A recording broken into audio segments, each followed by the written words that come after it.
de la SEMO, que la Asociación AEAL, Asociación de Afectados por Linfoma, Mieloma y Leucemia, organiza del 26 al 30 de junio.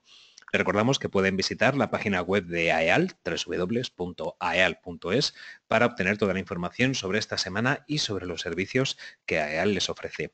Este seminario pretende ofrecer a los pacientes y familiares información sobre la patología, tratando temas como la innovación en tratamientos, las expectativas de supervivencia y la calidad de vida de los pacientes. Les recordamos que el seminario está siendo grabado, de manera que próximamente lo tendrán disponible en la página web y las redes sociales de la Asociación AEAL. Voy a presentar al ponente. Este seminario será conducido por el doctor Raúl Córdoba Mascuñano, hematólogo, coordinador de la Unidad de Linfomas y del Servicio de Hematología del Hospital Universitario Fundación Jiménez Díaz. Le damos la bienvenida, doctor. Hola, ¿qué tal?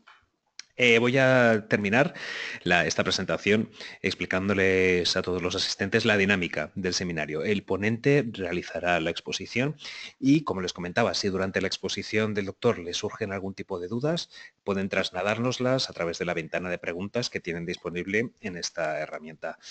Una vez que la ponencia termine, trasladaremos su consulta a los ponentes para que puedan responderles. Y les recordamos, una vez más, que este seminario está siendo grabado.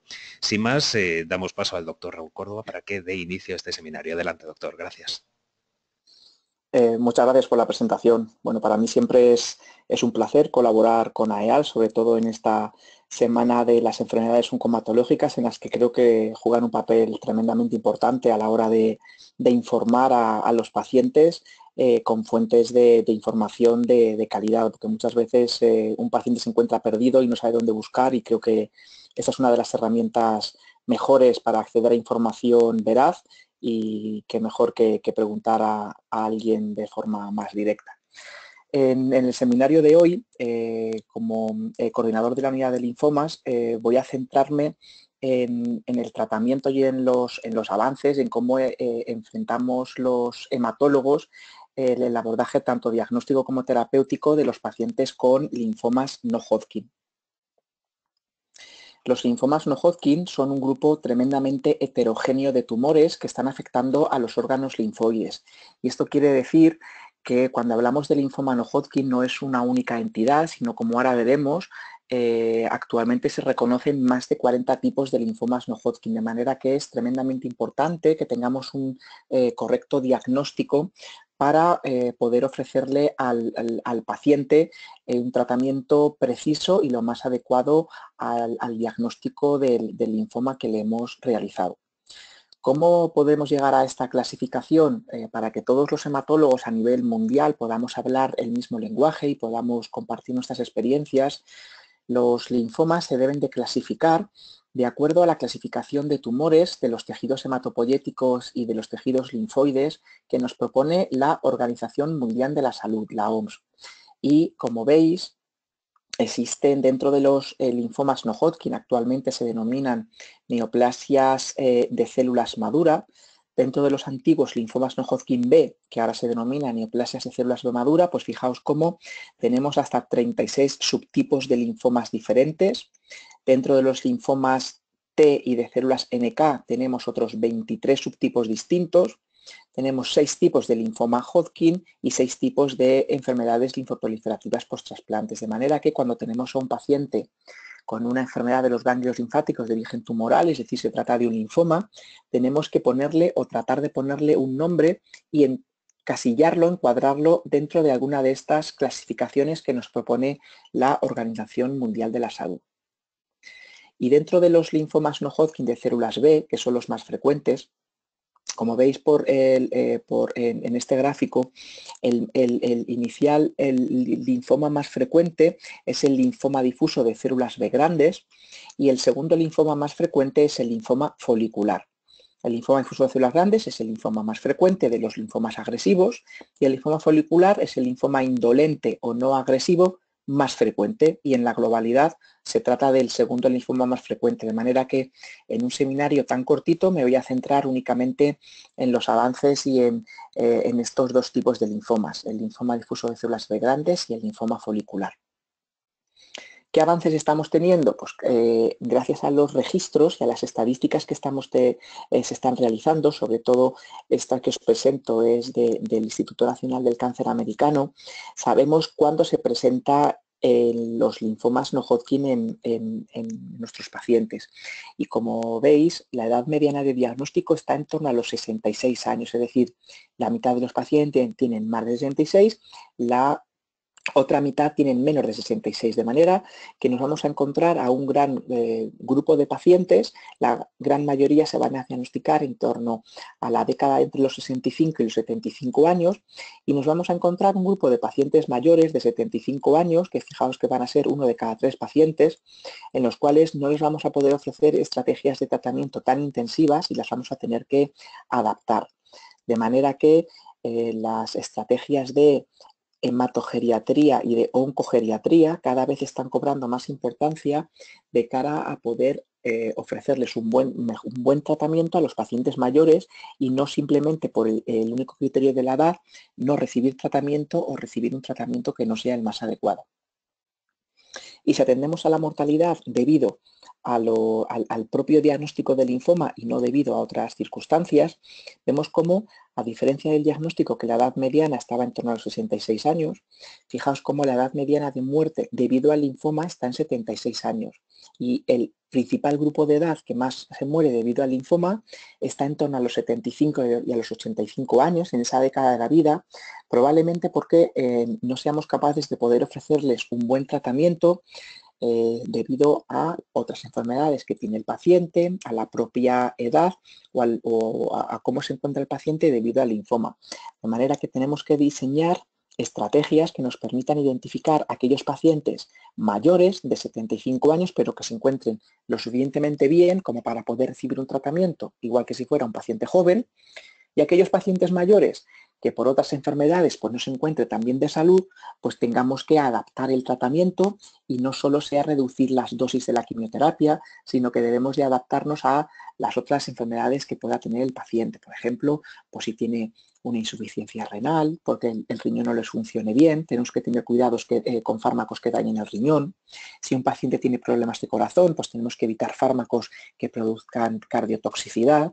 De manera que aquí vamos a movernos hacia el campo de la medicina individualizada o personalizada para adaptar los tratamientos a los pacientes mayores que tengan otras enfermedades.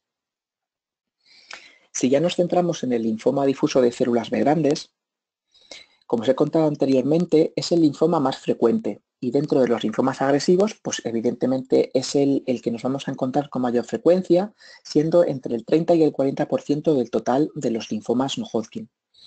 Habitualmente este tipo de linfoma agresivo lo diagnosticamos de novo. ¿Esto qué quiere decir? Pues que el paciente nos consulta porque le ha crecido un ganglio linfático, comenzamos con el estudio y le hacemos una biopsia y ya nos encontramos que el paciente tiene un linfoma agresivo de estas características, linfoma B difuso de célula grande. Pero no, en otras ocasiones este diagnóstico viene después de que al paciente se le haya diagnosticado de otro linfoma no agresivo o linfoma indolente. Es decir, un paciente puede tener un linfoma no agresivo y con el paso del tiempo este linfoma se puede transformar. A esto lo llamamos linfomas transformados. Y estos linfomas no agresivos se pueden transformar en una forma más agresiva como es el linfoma B difuso de células grandes. Y como veis, la edad máxima de incidencia está en torno a la quinta y a la sexta década de la vida y con un predominio de más frecuente en pacientes varones, aunque prácticamente se reparte igual en ambos sexos. En cuanto a las manifestaciones clínicas, como es un linfoma agresivo, suele tener un crecimiento rápido, de manera que los pacientes enseguida se encuentran el crecimiento de ganglios linfáticos, que llamamos técnicamente adenopatías, que si están accesibles, es decir, en territorios periféricos como el cuello, encima de la clavícula, la axila o la ingle, los pacientes suelen consultar relativamente rápido. En otras ocasiones nos podemos encontrar que estos ganglios se encuentran internos y no los podemos tocar, o bien en tórax o bien en la cavidad abdominal, de manera que nos va a costar un poquito más llegar al diagnóstico. Y en estas ocasiones los pacientes lo que suelen tener son lo que llamamos síntomas generales. Los pacientes tienen astenia o pérdida o debilidad, anorexia o falta de apetito y pérdida de peso no explicada. Como veis, hasta un tercio de los pacientes pueden tener afectación de su linfoma fuera de los ganglios linfáticos. Y es frecuente que los linfomas nos afecten a otros territorios como el tubo digestivo, desde el estómago, el intestino delgado, el intestino grueso. También nos puede afectar el anillo de Valdeyer, que es un tejido de linfoide que nos encontramos en la garganta, donde están las amígdalas, donde nos encontramos las adenoides, que es lo que se conoce como vegetaciones. Pues en todo ello también nos podemos encontrar afectación por linfoma y también nos lo podemos encontrar fuera del ganglio afectando a los huesos. Como veis, en los ganglios linfáticos es el principal órgano que se va a afectar por el linfoma, pero también se puede afectar la médula ósea, aunque sí es cierto que es menos frecuente que se afecte que en los linfomas indolentes. Y otro territorio que también se puede afectar por el linfoma es el sistema nervioso central. Por eso, el diagnóstico de linfomas en ocasiones es muy complicado porque nos puede estar afectando a cualquier ganglio linfático de nuestro cuerpo y también nos puede afectar a otros órganos que son fuera de los ganglios linfáticos, la médula ósea y el sistema nervioso central. Por eso siempre tenemos que hacer pruebas encaminadas a descartar que un linfoma se está afectando a estos órganos. El diagnóstico siempre va a ser morfológico, es decir, necesitamos una biopsia del ganglio linfático o del tejido afecto. Si nos encontramos un linfoma en la piel, pues necesitamos una biopsia cutánea. Si se está afectando al tubo digestivo, pues una biopsia por endoscopia del estómago o del colon, pero siempre necesitamos tejido obtenido mediante biopsia para poder ser procesado en el laboratorio de anatomía patológica y que los patólogos, al mirar al microscopio, nos den ese informe. Y los patólogos lo que van a ver es que en el tejido que van a encontrar son células de la sangre, son linfocitos que tienen un tamaño mayor de lo habitual y nos encontramos cómo están afectando de forma difusa. Todas las células son iguales y están alterando el patrón normal del tejido que están infiltrando, o el ganglio normal, o la piel normal, o el estómago normal. Todo son células de gran tamaño procedentes de linfocitos B. Algo que tenemos que atender siempre es a cómo se está dividiendo este linfoma y eso nos va a dar una idea de la agresividad que tiene. Y esto lo vemos con un marcador que se llama Ki67, que en los pacientes que tengan un informe a mano podrán ver cómo el patólogo nos describe cuál es el tanto por ciento de las células que tienen Ki67, que son las células que están en división. Y habitualmente el linfoma B difuso de células grandes, como es un linfoma agresivo, se encuentran en división más del 50% de las células, de manera que decimos que el Ki67 es superior al 50%. Además, cuando tenemos este linfoma y vemos cómo existe una infiltración por estas células de gran tamaño sobre los ganglios linfáticos o bien sobre los tejidos que están infiltrando, los patólogos tienen que utilizar otras tinciones para poder ponerle un adecuado nombre y apellido al linfoma y poder clasificarlo dentro de todas estas clasificaciones que os he presentado anteriormente, que conforman la clasificación de tumores de los tejidos hematopoyéticos y linfoides de la Organización Mundial de la Salud. Y tres anticuerpos que va a utilizar son la proteína BCL2, que es positiva hasta en un 20% de los casos, la proteína BCL6, que es positiva en un 50% de los casos, y algo muy importante que tenemos que determinar es si presentan positividad para CMYC, porque aquellos pacientes que tienen un reordenamiento de la proteína BCL2 y del oncogen CMYC, a estos linfomas que tienen estas dos proteínas traslocadas se denominan antiguamente linfomas doble hit porque tienen dos eventos oncogénicos, el BCL2 y el CMYC, y en la nueva clasificación de tumores de la OMS los vamos a clasificar como linfomas B de alto grado portadores de la traslocación de BCL2 y CMYC. Y esto es muy importante que ahora los identifiquemos porque la OMS los ha reconocido como una nueva entidad debido a que tiene un peor pronóstico. Y esto es debido a que los pacientes responden peor a los tratamientos de quimioterapia convencional que utilizamos en los pacientes con un linfoma difuso de células grandes y además tienen un mayor patrón de recaídas. Son pacientes que van a recaer más frecuentemente que aquellos que no tienen esta traslocación. De manera que es muy importante que de cara a definir y que cuando hablemos con el paciente el pronóstico y qué tratamiento le vamos a dar, se tenga determinado estas traslocaciones. Y algo novedoso que también reconoce la Organización Mundial de la Salud en su última clasificación son dos entidades provisionales dentro del linfoma B difuso de células grandes, que es aquellos que se denominan tipo centrogerminal o aquellos denominados no centrogerminal o fenotipo activado. ¿Por qué? Porque te van a tener un pronóstico diferente, como os voy a enseñar ahora. Es muy importante, por lo tanto, como os he contado, que obtengamos una biopsia, porque si veis en la imagen de la izquierda, nos encontramos un linfoma de célula pequeña. Todos los puntitos de color lila son células procedentes de un linfoma que tiene un tamaño pequeño. Y si lo veis y lo comparamos con la imagen de la derecha, las células son de un tamaño muchísimo mayor. Eso lo llamamos célula grande, y si encontráis dentro de cada uno de estos círculos, nos encontramos algún punto un poco más oscuro, que es lo que denominamos nucleolo, y nos va a determinar que esa célula está muy activa, está sintetizando muchas proteínas porque está dividiéndose de forma rápida, de manera que ya con un primer vistazo sabemos si tenemos un linfoma de célula pequeña o indolente o de crecimiento lento, o bien si nos encontramos con un linfoma de célula grande o linfoma agresivo o linfoma de crecimiento rápido. Siempre que tenemos un linfoma tenemos que ver qué pronóstico le podemos dar al paciente. Y los linfomas agresivos, como es el linfoma B difuso de células grandes, lo primero que tenemos que hacer es ver qué pronóstico tiene de acuerdo al índice pronóstico internacional. De manera que, si veis a la izquierda, tenemos que ver si tiene alguno de estos 5 factores adversos. Si tiene una edad mayor de 60 años, si tiene un estado general por la escala ECO de más de 1, si está en estadio 3 o en estadio 4, que es lo que llamamos enfermedad avanzada, si tiene más de una localización extraganglionar, por ejemplo, pues la afectación de la médula ósea, del tubo digestivo, del sistema nervioso central. Si tiene más de uno, nos puntuaría como factor adverso. Y un marcador analítico que lo vemos en los análisis de sangre, que es la LDH, si está por encima del valor de la normalidad, también nos está diciendo que es un tumor de crecimiento rápido y también confiere peor pronóstico. De manera que lo que hacemos es sumamos a ver cuántos factores adversos tiene el paciente.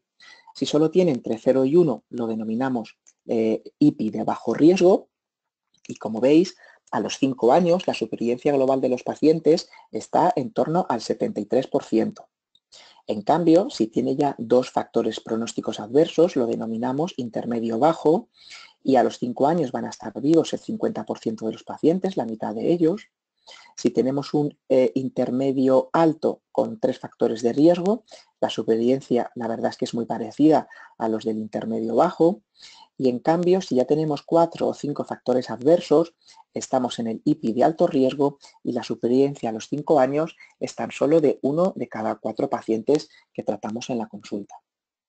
Y esto lo vemos debido a las curvas de supervivencia que vemos aquí. Y como veis, lo que hacemos los hematólogos para definir qué riesgo hay es ver estas curvas de supervivencia que tenemos aquí. Aquí tenemos el tanto por ciento de pacientes vivos, es decir, el 100% todos están vivos aquí. Y aquí vemos el seguimiento en años. De manera que vemos como aquellos pacientes que tienen un grupo de riesgo bajo, los pacientes están en la parte más alta de la curva, de manera que su supervivencia es muy alta. ¿Cómo leemos estas curvas? Pues por ejemplo aquí, a los 6 años, si subimos hacia arriba, vemos que están vivos prácticamente el 80% de los pacientes. En cambio, los pacientes de alto riesgo, de high risk, aquí con la H, vemos que a los 6 años solo están vivos aproximadamente un 30% de los pacientes. De manera que sabemos que linfomas, dentro de los linfomas agresivos, que son los linfomas B difusos de células grandes, cuáles tienen características pronósticas adversas que nos hacen que vigilemos más estrechamente a nuestro paciente. Además, os he contado que tenemos otros 2 factores pronósticos diferentes aparte del IPI, que es el índice pronóstico internacional, y es la identificación de la célula de origen, es decir, de qué célula proviene el linfoma B difuso de células grandes. Y ahora sabemos que pueden venir de 2 tipos de células. Una que llamamos células B del centro germinal y otras células B activadas. Y vemos como aquellos pacientes que tienen características y que vienen de las células B del centro germinal, vemos cómo tienen una supervivencia mejor, la curva está mucho más alta. En cambio, aquellos pacientes que tienen un fenotipo de linfocito activado, la curva de supervivencia nos cae mucho y fijaos cómo a 4 años solo están vivos el 25% de los pacientes, es decir, estos pacientes tienen un mayor riesgo.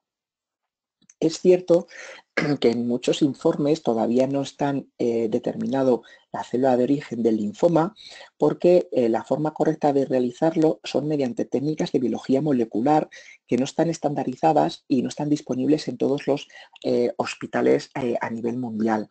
De manera que existen estrategias para que de una forma indirecta nos puedan aproximar qué tipo de célula de origen es. En el futuro, se supone que dentro de 1 o 2 años tendremos ya estas herramientas disponibles en la mayoría de los hospitales para poder establecer con un diagnóstico de certeza cuál es la célula de origen y ver el pronóstico del paciente. Y algo que sí tenemos disponible en todos los servicios de anatomía patológica de todos los hospitales es la determinación de lo que os he contado anteriormente, como son los linfomas doble hit, es decir, aquellos que tienen un reordenamiento de estos dos oncogenes, de BCL2 y de c-MYC. Y como veis, aquellos linfomas doble hit, es decir, que tienen estos dos oncogenes traslocados, vemos como su curva de supervivencia cae mucho y es muy bajita. Y vemos, en cambio, como aquellos otros linfomas B difusos de células grandes, las siglas en inglés son DLBCL, vemos cómo su supervivencia, su curva está mucho más alta en la gráfica. Y, por ejemplo, aquí, a 40 meses, vemos cómo los pacientes con doble hit tienen una supervivencia menor del 20% y a 40 meses vemos como los otros que no tienen doble hit están vivos prácticamente el 65 o el 70% de los pacientes. Es decir, es otra estrategia que nos da el pronóstico de los pacientes diferente al IPI. ¿Cómo vamos a tratar o cómo vamos a trasladar este pronóstico a las estrategias de tratamiento de los pacientes? Hay muchos pacientes que nos preguntan si el ser tratados en un centro va a condicionar que sean tratados de una forma diferente, mejor o peor, más intensivo, menos agresivo que en otros centros. Y en realidad, pues lo que tengo que transmitir es una sensación de tranquilidad y de homogeneidad, porque el grupo español de linfomas, que se llama GELTAMO, que está formado por hematólogos, desarrollan guías de consenso, tanto de diagnóstico como de tratamiento, para que todos los hematólogos españoles traten a los pacientes con un linfoma, en este caso el linfoma B difuso de células grandes, de forma similar, de forma homogénea, en todo el territorio español, independientemente de si es un hospital pequeño o grande o si es una provincia pequeña o grande. De manera que estas guías además están disponibles en la página web de GELTAMO y están abiertas no solo a los profesionales sanitarios, a los hematólogos, sino que hasta incluso los pacientes las podrían consultar. ¿Qué nos dicen estas guías? Pues como os he contado, el índice pronóstico internacional, el IPI, es el instrumento estándar que debemos de utilizar como factor pronóstico para identificar a aquellos pacientes que son de alto riesgo. Además, tenemos otros marcadores inmunohistoquímicos como los que os he contado, el MYC, el BCL2 y el BCL6, que es importante que los hagamos, sobre todo porque aquellos pacientes que tienen traslocación de MYC y de BCL2 requieren utilizar tratamientos más intensivos, a diferencia del tratamiento estándar que le daríamos a los pacientes que no son portadores de estas dos traslocaciones.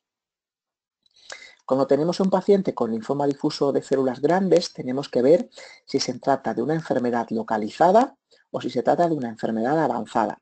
Y esto lo podemos ver mediante un escáner, mediante una TAC o bien mediante un PET-TAC, que es la combinación del PET, que es la tomografía por emisión de positrones, y la TAC convencional.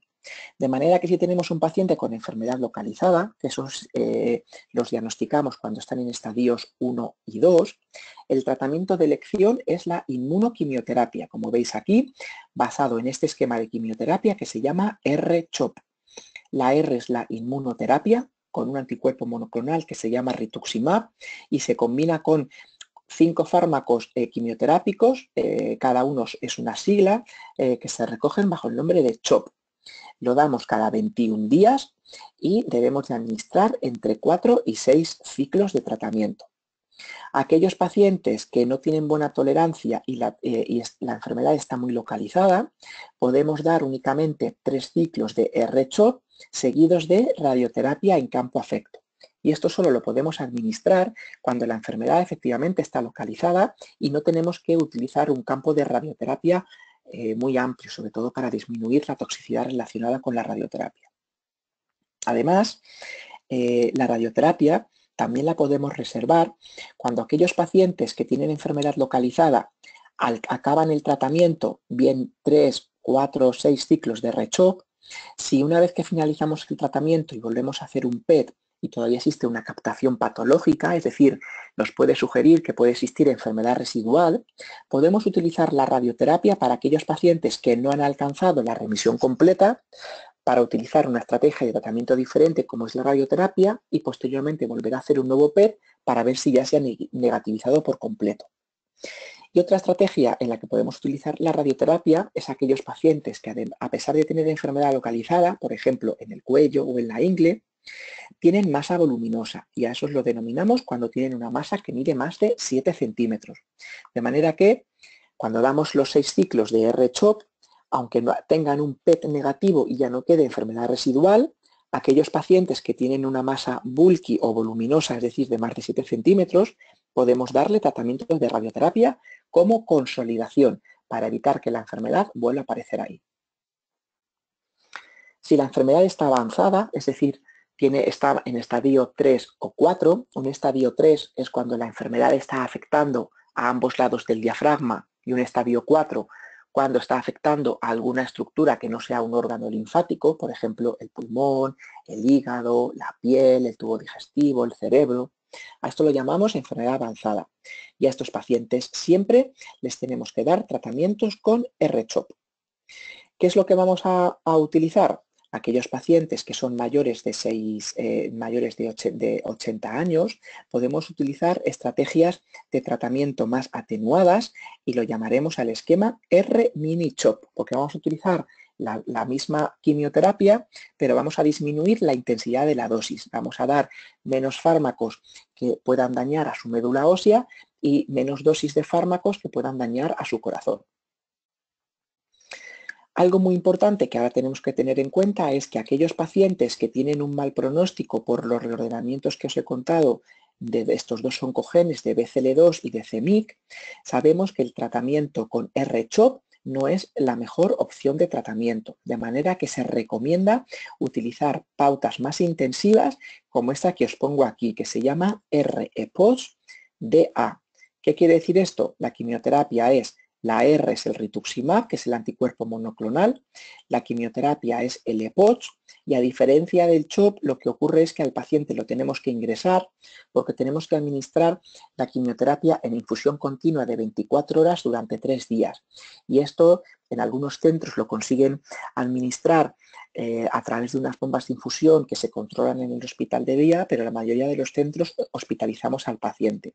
Y la DA no son siglas de quimioterapia, quiere decir dosis ajustada. Y esto quiere decir que si el paciente va tolerando bien el tratamiento, vamos a ir subiendo poco a poco la dosis de los fármacos en cada uno de los ciclos.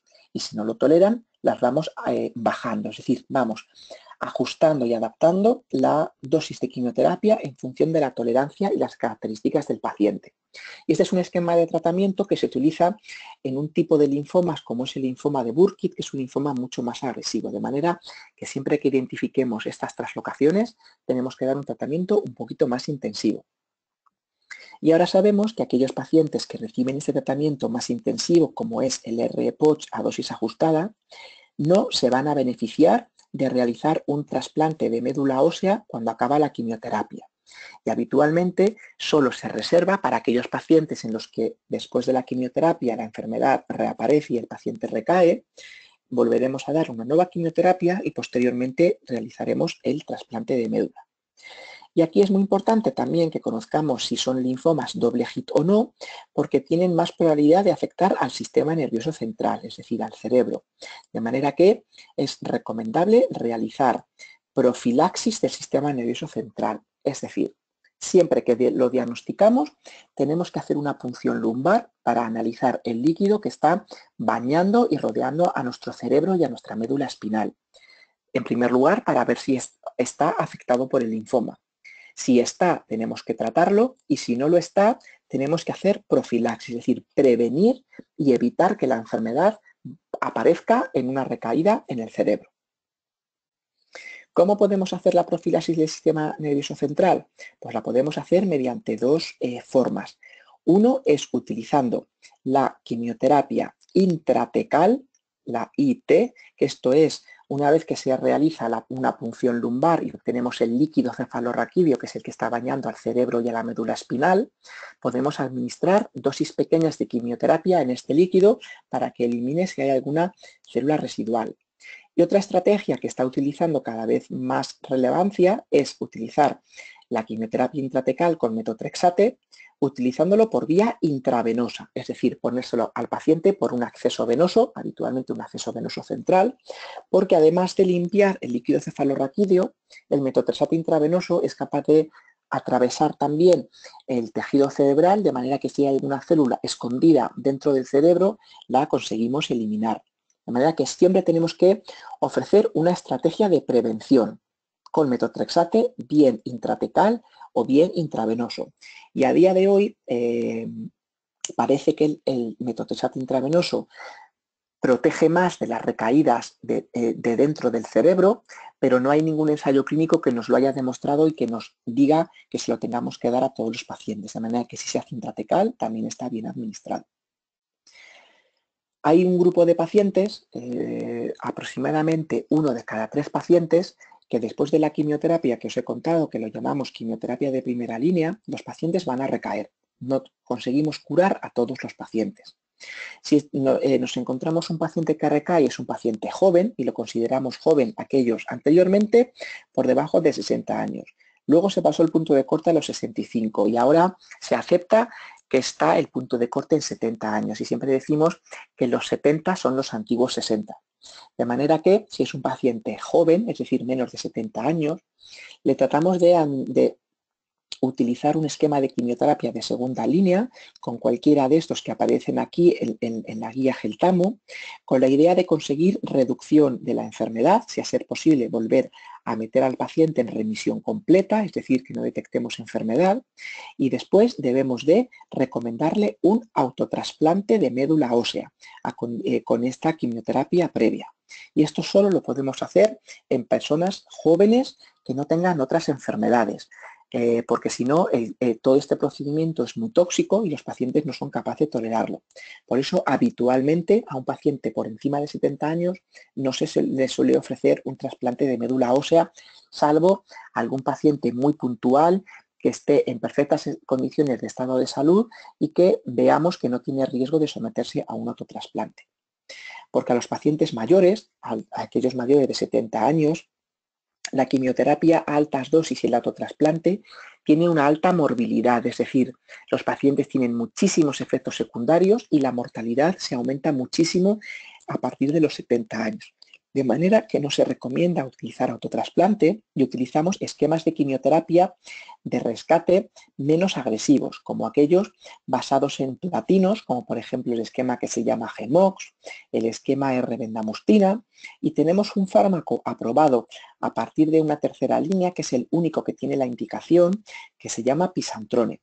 Pisantrone es un fármaco que podemos dar en monoterapia, en lugar de combinación de tanta quimioterapia, lo cual permite que tenga menos toxicidad, menos efectos secundarios y es un tratamiento que tenemos respuestas en 4 de cada 10 pacientes, de manera que con un único fármaco muy fácil de administrar, 4 de cada 10 pacientes nos van a responder.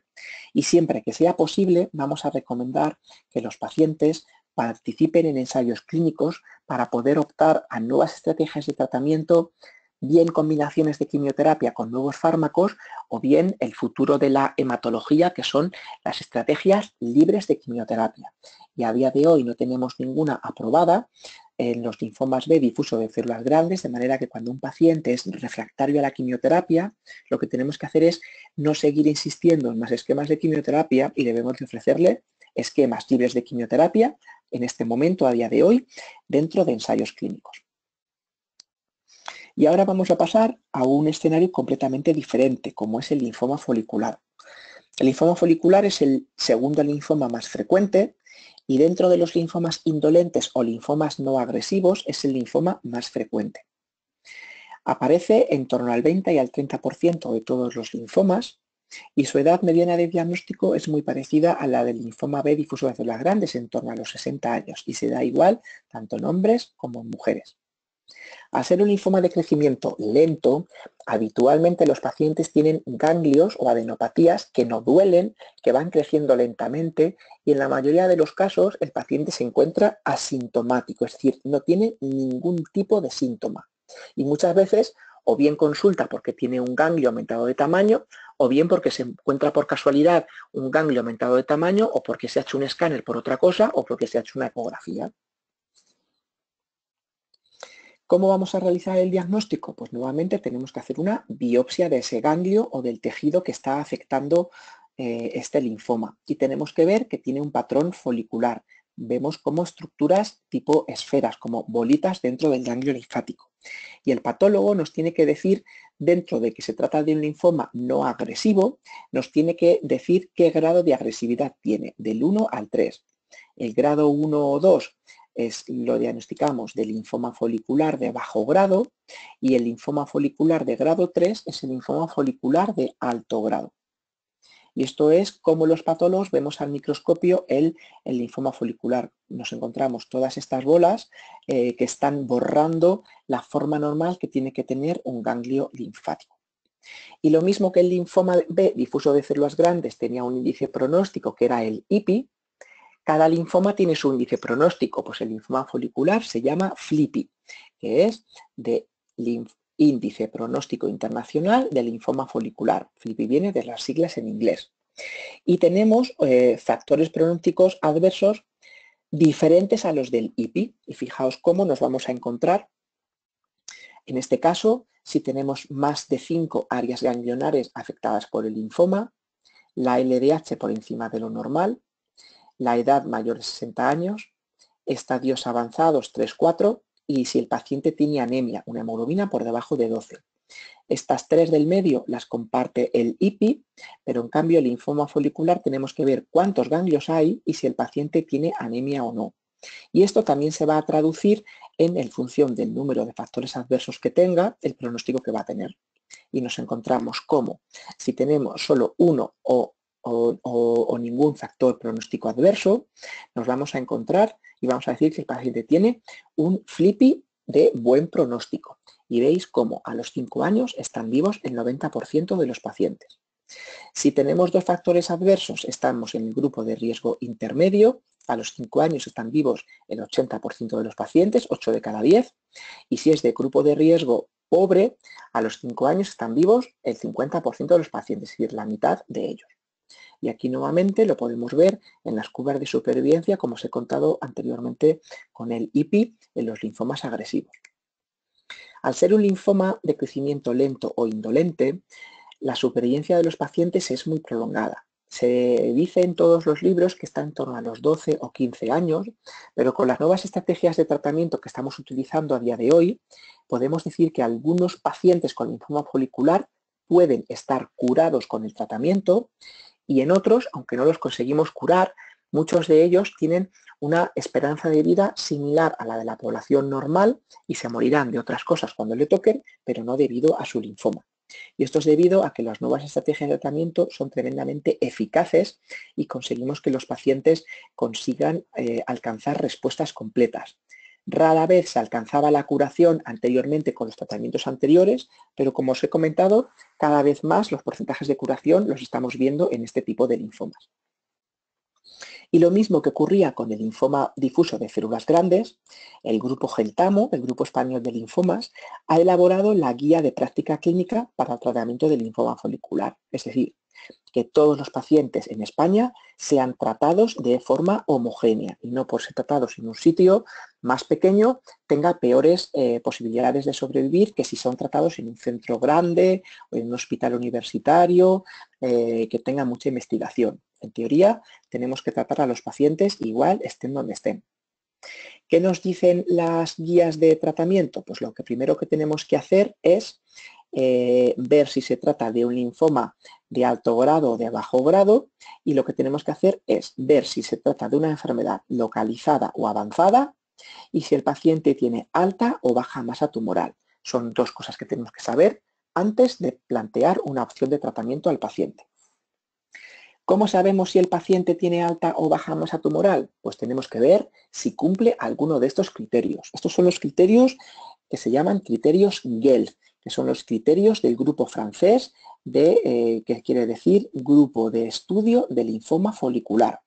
Y dentro de un estudio que hicieron los hematólogos franceses, vimos como aquellos pacientes que tenían un ganglio o una masa superior a 7 centímetros, que tuviera 3 o más áreas ganglionares de tamaño grande, con más de 3 centímetros, que presentara cualquier síntoma sistémico, como os he contado anteriormente, de pérdida de apetito, pérdida de peso, astenia, o bien síntomas B, como fiebre o sudoración o pérdida de peso, o bien si tenían un bazo muy grande que atravesara la línea media, es decir, se acercara al ombligo, bien que los ganglios estuvieran comprimiendo órganos internos como el uréter, la órbita o el tubo digestivo, si había derrame en el pulmón o en la tripa, si el linfoma estaba leucemizado, es decir, si había más de 5.000 células circulantes del linfoma, o bien si el paciente tenía los leucocitos o las plaquetas bajas. Es decir, si se cumple alguno de estos criterios, decimos que el paciente tiene alta masa tumoral y nos obliga a ponerle un tratamiento de forma más o menos inmediata. En cambio, si el paciente con linfoma folicular no tiene ninguno de estos criterios, lo denominamos paciente con baja masa tumoral. ¿Qué nos dicen las guías? Pues lo primero que tenemos que hacer es ver si la enfermedad está localizada o avanzada.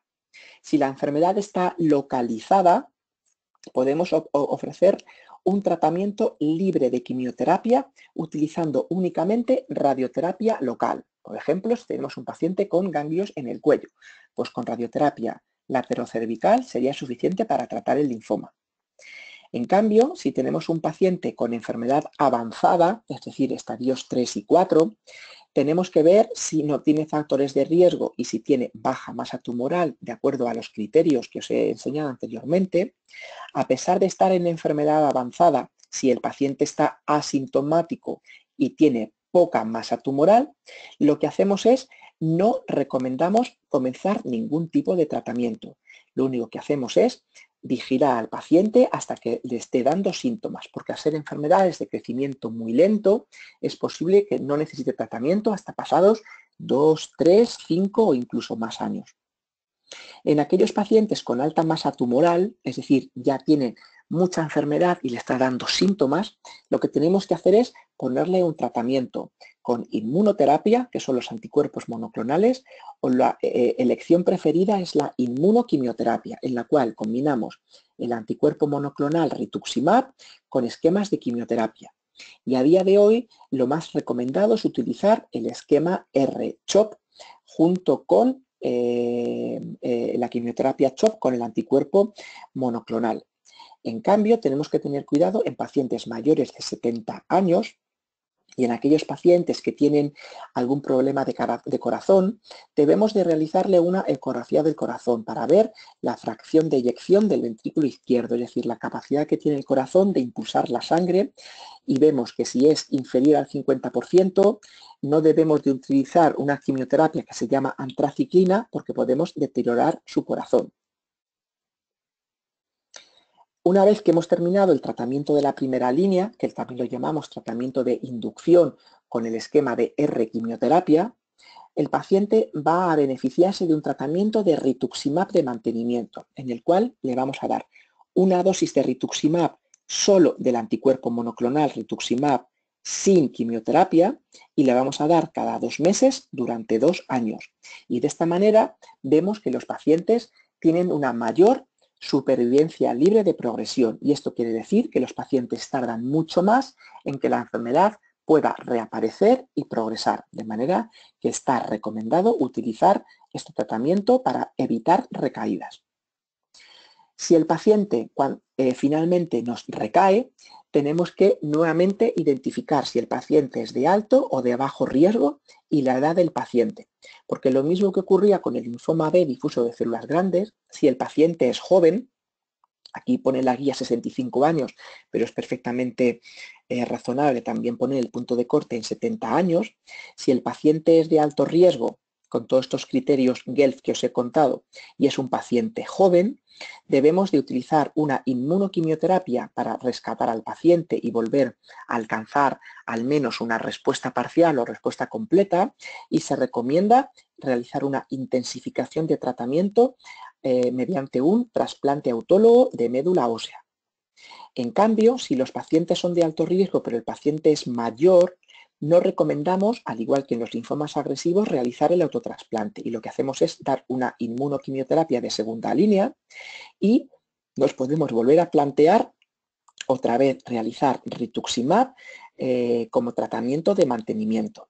Y a día de hoy tenemos un nuevo anticuerpo monoclonal diferente al rituximab, que no está en esta guía porque esta guía es anterior a la aprobación de este nuevo fármaco, que se llama obinutuzumab.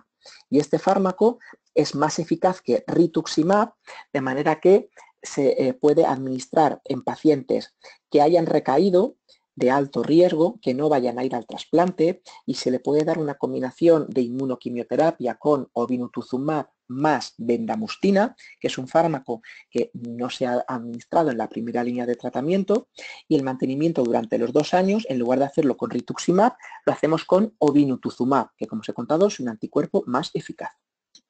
En cambio, si los pacientes son de bajo riesgo, tanto si son jóvenes como si son mayores, siempre vamos a valorar si tenemos que dar un tratamiento en este momento o si podemos esperar a que dé síntomas.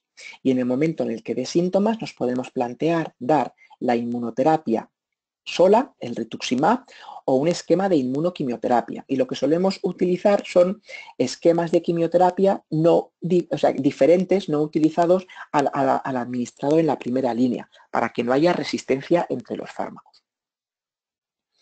Y como os he contado, dentro de las novedades del linfoma folicular tenemos este anticuerpo, obinutuzumab, que se combina con bendamustina en pacientes que hayan recibido previamente R-CHOP. Los agentes alquilantes se encuentran dentro del CHOP y la R es el rituximab. Y no está incluido dentro de esta guía porque se hizo anteriormente, pero tenemos un fármaco nuevo que se llama idelalisib, que es un fármaco oral que no es quimioterapia y lo que hace es dañar a una diana molecular que tiene el linfoma folicular. De manera que con un fármaco oral libre de quimioterapia, a los pacientes en recaída les podemos ofrecer esta estrategia de tratamiento. Y ya para finalizar la revisión de estos dos principales tipos de linfomas, pues creo que toda esta complejidad creo que hace patente el que necesitemos contar con centros de referencia que tengan adecuadas unidades de diagnóstico integrado para hacer un diagnóstico preciso. Es decir, vamos a necesitar a patólogos y hematólogos expertos en linfomas que sean capaces de poder analizar de forma adecuada todas las biopsias y utilizar todas las herramientas diagnósticas que estén a disposición para pues ver si existen las translocaciones que os he contado, para identificar la célula de origen. Todo esto no está disponible en todos los laboratorios y en un futuro es posible que tampoco lo esté, sobre todo en aquellos centros pequeños que diagnostiquen pocos linfomas al año. Pero es cierto que tienen que tener identificado a un centro de referencia al que poder mandar no al paciente, pero sí la biopsia que se realiza para que algún patólogo experto sea capaz de revisar esa biopsia y pueda dar un diagnóstico de certeza. Además, el futuro está encaminado a crear unidades funcionales de linfomas, como la que tenemos en nuestro hospital, en el hospital donde yo trabajo, en la Fundación Jiménez Díaz. Estas unidades lo que hacen es integrar a todos los profesionales que están implicados en el cuidado de los pacientes con linfoma, tanto aquellos que participan en el diagnóstico como los que ponemos los tratamientos y luego hacemos el seguimiento de los pacientes. De manera que tenemos una comunicación mucho más fluida a la hora de tomar decisiones de cara a tanto a tratamiento como a seguimiento del paciente. Y de esta forma, en lugar de tomar la decisión un único médico en una consulta, se toman decisiones de forma colegiada, es decir, es el grupo, el comité de linfomas, el que toma la decisión, de manera que, como siempre decimos, 4 ojos ven más que 2, tenemos diferentes puntos de vista para siempre poder ofrecerle al paciente el tratamiento lo más personalizado e individualizado posible. Algo también muy importante que tenemos que mejorar en la atención sanitaria a nuestros pacientes con linfoma es crear una red que nos permita derivar a los pacientes complejos a centros altamente especializados. Hay muchos linfomas que podemos conseguir curar con el tratamiento de quimioterapia de la primera línea y para eso un paciente no se tiene que trasladar a una gran ciudad y puede ser tratado en su hospital más cercano. Pero cuando las cosas no van bien y el paciente no responde bien a la quimioterapia o el paciente recae una y otra vez y su hematólogo no es capaz de conseguir una buena respuesta, los pacientes se deberían de remitir a estos centros especializados para tratar a pacientes complejos, para tratar de ofrecerles diferentes esquemas de tratamiento que a lo mejor en su hospital no son capaces de poder ofrecerles. Y algo tremendamente importante es el poder tener acceso a ensayos clínicos con nuevos fármacos innovadores. El tratamiento hasta los años 2000 se basaba únicamente en administrar quimioterapia. A partir de los años 2000 tenemos la posibilidad de utilizar rituximab, que es un anticuerpo monoclonal, de manera que la estrategia inicial del tratamiento de todos los linfomas es la inmunoquimioterapia, pero el futuro está aquí y el futuro es el acceso a esquemas libres de quimioterapia. De manera que estos fármacos, antes de ser aprobados, necesitan ser evaluados para poder demostrar que son fármacos seguros y que son fármacos eficaces para el tratamiento de los linfomas. Y la única forma de poder acceder a estos fármacos es a través de ensayos clínicos. Un ensayo clínico es la forma que tenemos en medicina de demostrar que un fármaco es eficaz y que es seguro. Y la única forma de hacerlo es que todos los pacientes que reciben este nuevo tratamiento sean seguidos de una forma homogénea en todos los centros del mundo que están participando en el ensayo clínico, es decir, que vengan los mismos días a las consultas, que se les realicen las mismas visitas, las mismas analíticas, las mismas pruebas de imagen, para que todos los pacientes sean tratados igual, bien en España, en Estados Unidos o en Alemania, ¿de acuerdo? De manera que cuando tenemos un paciente que no va bien con el tratamiento habitual, es importante que tengamos acceso a estos ensayos clínicos. Y de nuevo, estos ensayos clínicos solo están disponibles en grandes centros académicos, centros universitarios, y no están disponibles en muchos hospitales. De manera que si un médico no puede ofrecérselo a un paciente porque no lo tiene en su centro, es importante que se informe tanto el paciente como el médico de las diferentes posibilidades que tenemos de ofrecer nuevos tratamientos de cara a poder buscar estrategias no basadas en quimioterapia para conseguir los mejores resultados tanto de eficacia como de seguridad de nuestros pacientes con linfoma. Y ya para finalizar, todo esto no sería posible si los hematólogos, que formamos parte de una sociedad científica, que es la Sociedad Española de Hematología y Hemoterapia, no trabajáramos en común, trabajáramos en equipo, en red. Y esto lo hacemos gracias a GELTAMO. GELTAMO es el Grupo Español de Linfoma y Trasplante de Médula Ósea, que es un grupo cooperativo que pertenece a la Sociedad Española de Hematología. Y este grupo de hematólogos a nivel nacional nos reunimos siempre 2 veces al año para poner en común todas las diferentes estrategias de tratamiento para ofrecerles el mejor tratamiento a nuestros pacientes en cualquier parte del territorio nacional. Y como no, pues agradecer al hospital donde yo trabajo actualmente, a la Fundación Jiménez Díaz, por haber apostado por un modelo de trabajo que se está implantando en muchos centros en Europa y en Estados Unidos. En España estamos desarrollando estas unidades de linfomas cada vez más. Existen diferentes unidades de linfomas en diferentes comunidades autónomas, de manera que creo que se le puede ofrecer al paciente una estrategia tanto de diagnóstico como de tratamiento mucho más integral y es posible que el futuro del abordaje tanto de diagnóstico como de tratamiento de una patología tan tremendamente heterogénea y compleja sea en estos grupos de trabajo que no tienen que estar en todos los hospitales, pero nosotros, por ejemplo, al tenerlo en Fundación Jiménez Díaz, podemos ser un centro de referencia de consulta tanto a otros médicos que puedan tener o dificultades para acceso a herramientas diagnósticas o terapéuticas o bien para poder recibir a pacientes de otros centros para poder ofrecerles participar en ensayos clínicos con nuevas estrategias de tratamiento. Y hasta aquí era la información que os quería transmitir de estos dos linfomas más frecuentes. Así que si en el foro hay alguna pregunta por parte de los asistentes, pues estaré encantado de responderos. Pues doctor Córdoba, en principio, muchísimas gracias. Lo primero por esta colaboración que realiza en la Semana de las Enfermedades Oncomatológicas y con este seminario web sobre linfoma no-Hodgkin. Recordamos a todas las personas que esta colaboración siempre se realiza de manera altruista por parte del ponente, de manera que agradecemos encarecidamente esta colaboración. Efectivamente, hay preguntas, doctor. Vamos a pasar con la primera. En este caso, Francisco nos comenta que es un paciente con linfoma folicular y le gustaría saber si los nuevos fármacos aprobados están disponibles en todas las comunidades autónomas. Hola Francisco, pues efectivamente sí están disponibles en todas las comunidades autónomas porque una vez que un fármaco se aprueba es el Ministerio de Sanidad el que da la aprobación para que se pueda poder prescribir. Luego es cierto que las comunidades autónomas tienen que dar su visto bueno y tienen que hacer una estimación de cuántos pacientes van a poder tener para prever ese gasto farmacéutico nuevo con los fármacos innovadores que tenemos. De los dos que os he presentado en el linfoma folicular y de la LISIB ya lleva comercializado en España desde enero del 2016, es decir, llevamos un año y medio y está disponible en todas las comunidades autónomas. Y el nuevo anticuerpo monoclonal obinutuzumab está disponible en todas las comunidades autónomas de momento para otra neoplasia linfoide como es la leucemia linfática crónica.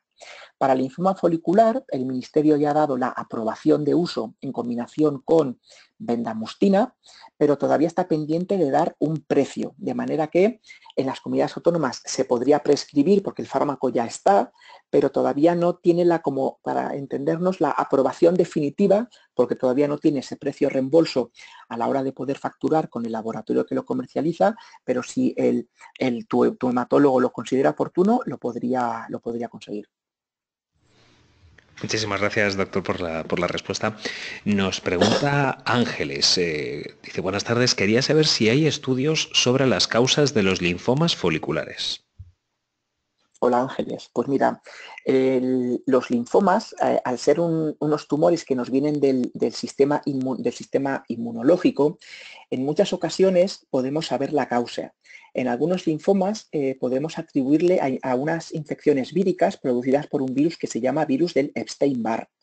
Este virus es el virus que produce la mononucleosis infecciosa, que habitualmente solemos pasar casi todos de pequeñitos o bien en la adolescencia.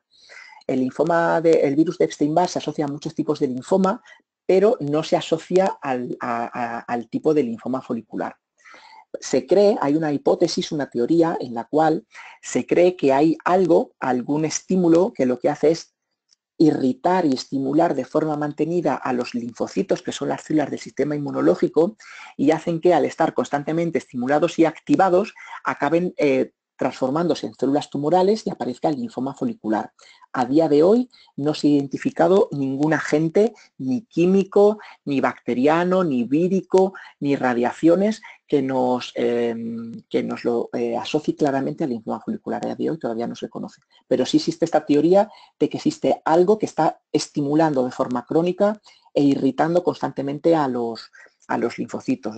Por eso, pacientes que están inmunosuprimidos y que tienen muchas infecciones, o pacientes que tienen patología que llamamos autoinmune, es decir, el sistema inmunológico se ataca a sí mismo, ataca al propio paciente, tienen más probabilidades de desarrollar linfomas. Muchísimas gracias, doctor, por la respuesta. Tenemos más preguntas. En este caso, Francisco Javier nos hace dos preguntas. ¿Cómo sabe un paciente qué ensayo clínico le conviene? Francisco Javier, el paciente no lo tiene por qué saber. De hecho, ni siquiera el propio hematólogo inicialmente puede saber qué es lo que más te conviene. Inicialmente, cuando tenemos un paciente que es refractario a quimioterapia, lo racional es buscar una estrategia que no esté basada en quimioterapia, porque si la quimioterapia no ha funcionado, tenemos que buscar una estrategia no basada en quimioterapia.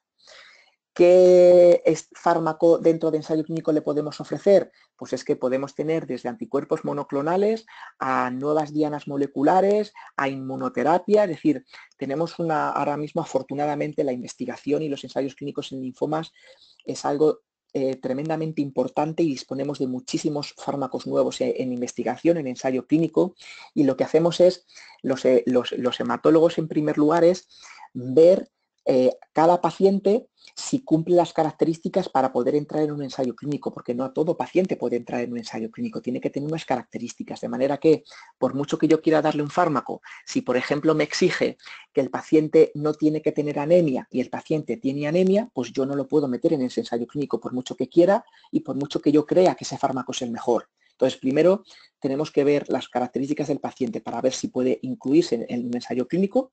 Si se puede incluir en varios ensayos clínicos, pues ahí ya podemos ver qué experiencia hay de resultados previos y le ofrecemos al paciente también la posibilidad de escoger, porque muchas veces son ensayos clínicos de fármacos intravenosos y otros son orales, de manera que si el paciente vive lejos del hospital, pues a lo mejor prefiere un fármaco oral. Entonces, siempre tenemos que buscar cuál es la mejor estrategia que mejor se adapta a cada uno. Pero de antemano el paciente es complicado que sepa porque muchas veces ni siquiera somos nosotros capaces de saber qué es el mejor tratamiento para el paciente. Es un conjunto de todo. Muchas gracias por la respuesta, doctor. Nos pregunta, a la vez que estaba contestando otra vez Francisco Javier, que qué opina de las terapias CART. Esas terapias son tremendamente revolucionarias, tremendamente innovadoras y creo que en el campo de los linfomas va a ser algo tremendamente importante. Es cierto que a día de hoy todavía estamos en una fase muy preliminar del desarrollo de estas terapias. En España solo está abierto en un único centro en Barcelona y solo para leucemias, no para linfomas. Y espero que en los próximos meses o en el próximo año podamos tener ya ensayos clínicos con esta terapia. El problema que tenemos con esta terapia de células CAR es que no a todos los pacientes se la podemos ofrecer porque primero le tenemos que sacar células propias del paciente, modificarlas genéticamente y luego volver a administrárselas, de manera que hay algunos pacientes que debido a todo el tratamiento que ha recibido anteriormente no somos capaces de sacar un número adecuado de células para poder finalmente modificarlas genéticamente, es decir, no se va a poder administrar a todos los pacientes. Y a día de hoy, esta terapia celular tiene mucha toxicidad. Estamos viendo pacientes que tienen efectos secundarios a nivel neurológico en torno a un 30 a un 50% de los pacientes. Toxicidad neurológica grave. Y algunos pacientes se han quedado con secuelas neurológicas. Y a día de hoy todavía no sabemos por qué se ha producido y no sabemos a qué pacientes están en riesgo de poder desarrollarla. De manera que en este momento decimos que la investigación todavía está en un nivel muy precoz. Yo lo recomendaría administrar cuando se han agotado ya todo el resto de posibilidades, estrategias y recurrir a ellas en este momento cuando no haya nada más. Cuando sepamos cómo manejarlas y sobre todo controlar los efectos secundarios, va a ser algo tremendamente rompedor e innovador y yo en el campo de los linfomas creo que va a tener un futuro importante. Muchísimas gracias por la respuesta, doctor. Vamos con la que parece la última pregunta. Nos pregunta Ángeles, nos comenta que tiene 49 años y tiene linfoma folicular y acaba de recibir su último ciclo de rituximab. Si se evidencia recaída en el TAC, ¿cuál sería el siguiente paso? Si una vez que se realiza el tratamiento de inducción, que es el tratamiento de la primera línea, y luego el mantenimiento con rituximab, que es lo que entiendo que Ángeles ha recibido, es decir, que ya ha recibido pues, los 6 ciclos de quimioterapia más 2 años de rituximab, ahora lo que tenemos que hacer es un seguimiento del paciente. Y una fecha muy importante es los 2 años. Si la recaída ocurre en los primeros 2 años desde la última dosis de tratamiento, a esos pacientes los llamamos rápidos progresadores. De manera que es importante que en el TAC que se haga ahora esté en remisión completa, es decir, no detectemos enfermedad. Eso sería un signo de muy buen pronóstico. Y luego que se mantenga libre de recaída en los próximos 2 años. Si esto es así, la enfermedad es que no es agresiva y cuando recaiga se le va a poder ofrecer un esquema o bien de inmunoterapia o de otra inmunoquimioterapia diferente a la anterior. Pero no nos vamos a tratar de una enfermedad muy agresiva, de manera que nuestro objetivo va a ser nuevamente volver a alcanzar una remisión completa y probablemente ofrecer un tratamiento otra vez de mantenimiento durante 2 años para que nos dure el mayor tiempo posible. En cambio, si la recaída es precoz, en menos de 2 años, quiere decir que hay algo de la enfermedad que no ha respondido bien al tratamiento. Entonces, como os he puesto en una de las diapositivas, en la recaída tenemos que ver si el paciente es joven, como es el caso de Ángeles, y si la enfermedad es de alto o de bajo riesgo. Porque si la paciente es joven, como es el caso, si la enfermedad recae de forma precoz y como enfermedad de alto riesgo, con los criterios que os he contado de alta masa tumoral y en menos de 2 años, es razonable utilizar, como os he contado en las guías GELTAMO, una quimioterapia de rescate, que sería la quimioterapia de segunda línea, y hacerle un autotrasplante. Pero esto solo en estas circunstancias: recaída precoz, recaída de alto riesgo.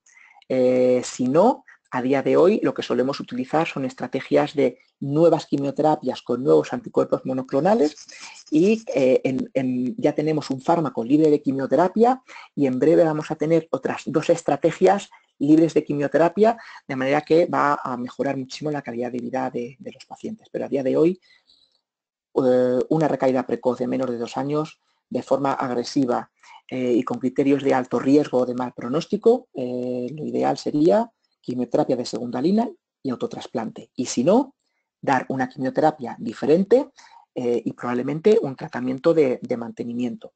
Y como os he contado, como le he contado a Ángeles, tenemos un anticuerpo monoclonal nuevo, el obinutuzumab.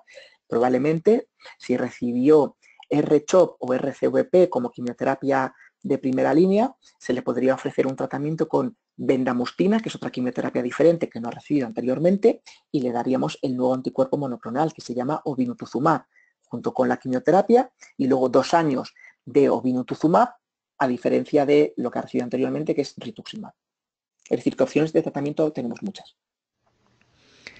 Pues doctor, muchísimas gracias. Esta era la última pregunta que teníamos en el seminario de hoy. Agradecemos de nuevo la colaboración altruista del ponente y recordamos a todas las personas que este seminario está siendo grabado y que posteriormente, si les ha quedado alguna duda o si quieren repasar alguno de los datos que el doctor Córdoba ha expuesto, pueden realizarlo a través de la página web de AEAL. El doctor Raúl Córdoba Mascoñano ha sido el encargado de hablar hoy del linfoma no-Hodgkin. Recordamos que es coordinador de la unidad de linfomas, servicio de hematología del Hospital Universitario Fundación Jiménez Díaz, y ha sido el encargado de presentar hoy este seminario que, les recordamos, se enmarca en la Semana de las Enfermedades Oncomatológicas de la SEMO, que la Asociación AEAL, Asociación de Afectados por Linfoma, Mieloma y Leucemia, organiza del 26 al 30 de junio en este año 2017. Doctor, muchísimas gracias por su colaboración y a todos los asistentes, muchísimas gracias también por su participación. Muchas gracias, un saludo. Hasta la próxima, gracias.